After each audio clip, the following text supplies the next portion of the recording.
Hi kids, it's Earth Day, so we are going to read The Wartville Wizard by Don Madden. The Wartville Wizard.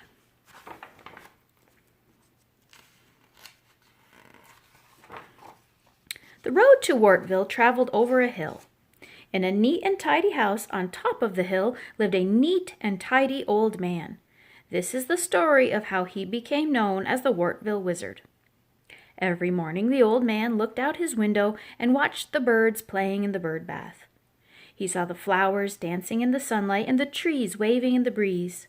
From inside, it seemed a perfect place, but when he went outside, he saw that it was not.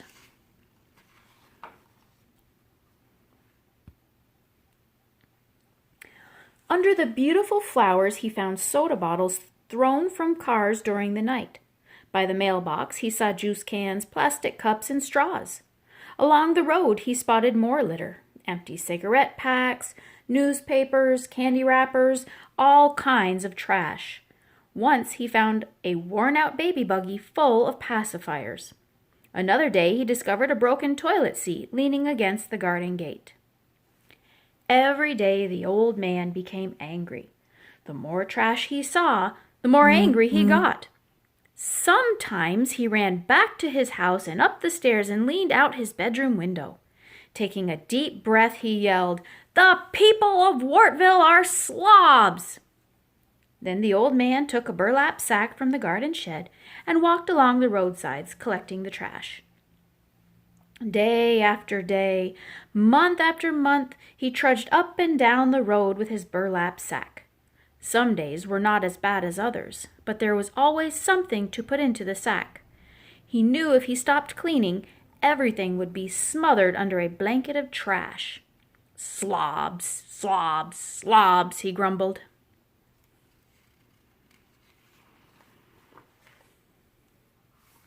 One day the old man struggled up the hill with an extra heavy load.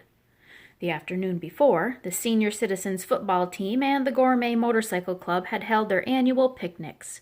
What a mess! When he got home, he emptied the sack into a big barrel and jumped up and down on top of the heap, squeezing the garbage so that nothing would fall out. But a plastic lid did fall out. "Have a nice day," it said. The old man shook his head and walked slowly into the woods. He was tired of collecting, tired of pulling and dragging, tired of jumping up and down to make the barrel hold more. Just plain tired of trash. It no longer helped to yell, "Slobs!"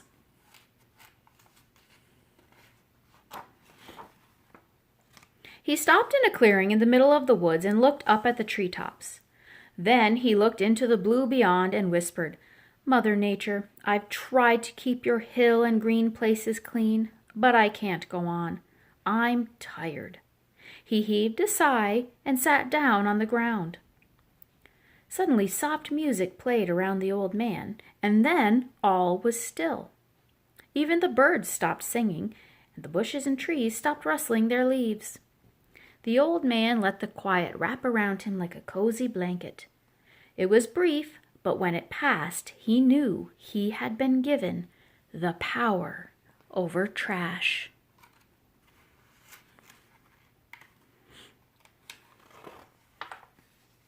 He felt calm and rested as he walked back to the road. A long, shiny automobile drove by. Out the back window, a small hand tossed a candy wrapper into the air. It was a Cruncho Snuggles wrapper, and it fluttered to the side of the road and settled on a clump of dandelions. The old man looked at it and frowned. He pointed his finger at it and said, "Go back and stick to the person who threw you." The wrapper wiggled. Then it shot up into the air and flew down the road after the automobile. In the back seat, little Barbette Swartley felt something hit the side of her face. She reached up and found the Cruncho Snuggles wrapper on her cheek. She pulled it. It would not come off. That night at dinner, Barbette wore a bandana around her face. She said she was playing pirate. She didn't want her parents to see the wrapper, since she wasn't supposed to eat candy between meals.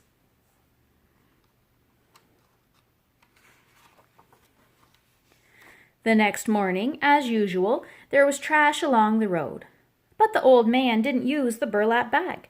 He simply pointed at each can, bottle, box, or whatever litter and sent it back to whoever had thrown it, exactly as he had done with the Cruncho Snuggles wrapper. It was certainly easier than dragging it all up the hill, and he felt happy.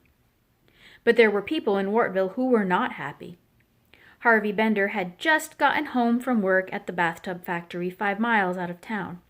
As he stepped through his front doorway, an aluminum beer can hit him on the back of the neck and stuck there. Mr. Fullerton K. Hardboard, chairman of the Wartville Real Estate Society, was startled when a damp, burned-out cigar suddenly attached itself to his elbow.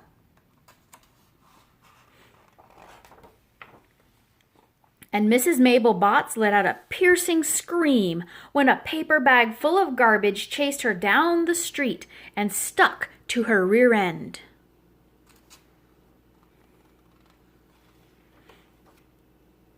The only doctor in Wartville was Melvin Splint. That night there were a lot of people in his waiting room wearing strange outfits. They were trying to hide the things that were attached to them. As the patients came into his office, one by one, Dr. Splint began to worry. "I have never seen anything like this," he said. "It may be an epidemic." He told the people he would go to the next town and ask another doctor for advice. "Come back to see me tomorrow afternoon," he said. The doctor passed the old man's house as he drove over the hill to the next town. He was worried about his patients. He opened a pack of gum and took out 2 pieces at once, throwing the gum wrappers out the window. Dr. Splint did not learn anything from the doctor in the next town, but he did get something out of his trip. The next afternoon, when he opened his office door, the people in the waiting room gasped. They saw a gum wrapper stuck to each of his ears. "Oh, my goodness," said Fullerton K. Hardboard. And the people went home. They were very depressed. As the days went by, more and more townspeople began to wear strange outfits. One lady went to the market in a tent. When she was leaving, she met a friend wearing a quilted plastic garment bag. They got stuck trying to go out the door together. A sofa slipcover walked into the library and returned an overdue book. The librarian fainted. And down at the bus station, a very upset sleeping bag and a large beach umbrella were seen leaving town.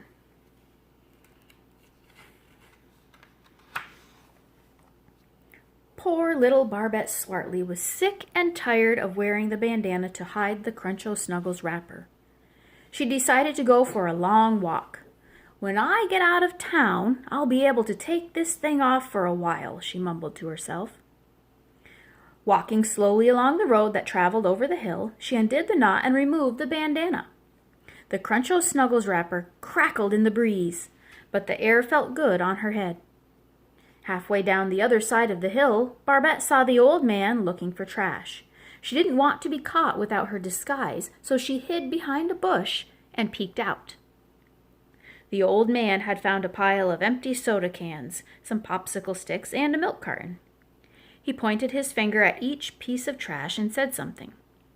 Instantly, the soda cans and popsicle sticks and the milk carton jumped into the air and flew down the road to Wartville.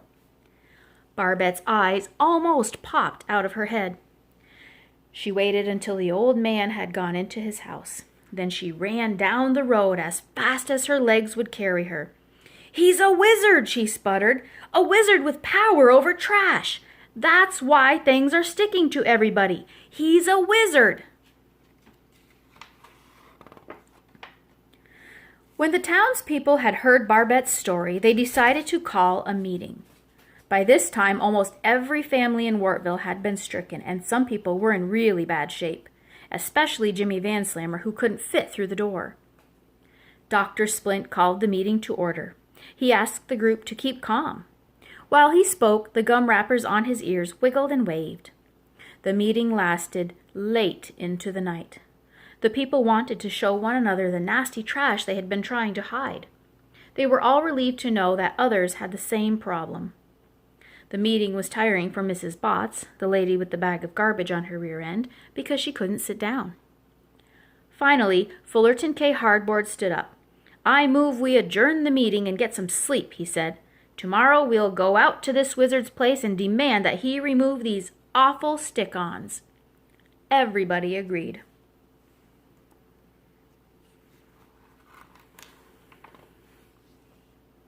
When the old man looked out his window the next morning, he saw cars and trucks pulling up and parking all around his house. Even the sheriff's car was there. The old man stepped outside. He was glad to see that the sheriff wasn't wearing any garbage. "These folks claim you're a wizard, mister," said the sheriff. "They say you made all this stuff stick to them. Let's hear what you have to say about it. We're all ears." Angry shouts and grumbling noises came from the crowd. Fullerton K. Hardboard boomed, "We demand action, Sheriff."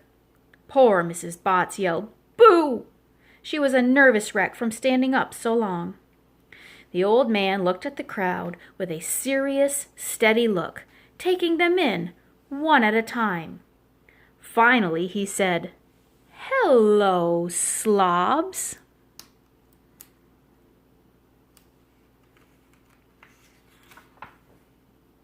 "Arrest him, Sheriff!" shouted Harvey Bender. The old man gave them another steady look. "You're angry because your trash has come home to you," he said. "You've been throwing trash along the road for a long time, and I've been cleaning it up. I'm tired of cleaning up after you. Every piece of trash stuck to you is something you yourselves threw away." The grumbling and shouting changed to a murmur, and then stopped. A hush came over the people. Fullerton K. Hardboard studied the cigar butts that were stuck to him. Other people looked closely at their own stick-ons. They all began to feel embarrassed. Suddenly a muffled whine came from Jimmy Van Slammer, who was getting desperate. "Suppose we promise not to do it again." Everyone looked at Jimmy. All they could see was a large pile of soda cans, popsicle sticks, hamburger cartons, and candy wrappers, with two skinny legs sticking out underneath.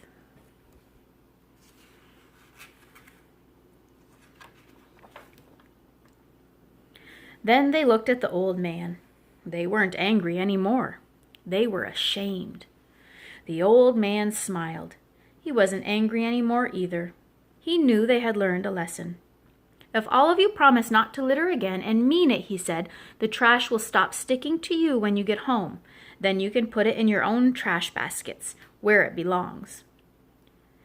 The people rushed to their cars and trucks. "Maybe he's not such a bad wizard after all," someone shouted. Little Barbette Swartley was so happy that on the way home she almost threw the bandana out the car window, but she stopped herself just in time. Mrs. Botts felt better too. Unfortunately, though, she had to ride back the way she had come, standing in the back of a pickup truck with her garbage bag rattling in the wind. Dr. Splint was glad the epidemic was ending. He opened a new pack of gum and carefully put the wrapper in his car's litter bag. When all the people had gone, the old man walked along the road. The Johnny-jump-ups were lifting their heads proudly, the wild geraniums were beaming, and everything was neat and tidy. He was happy because he knew it would stay that way. But he would miss yelling, "Slobs!" a little, because that was kind of fun. The end. Thanks for watching.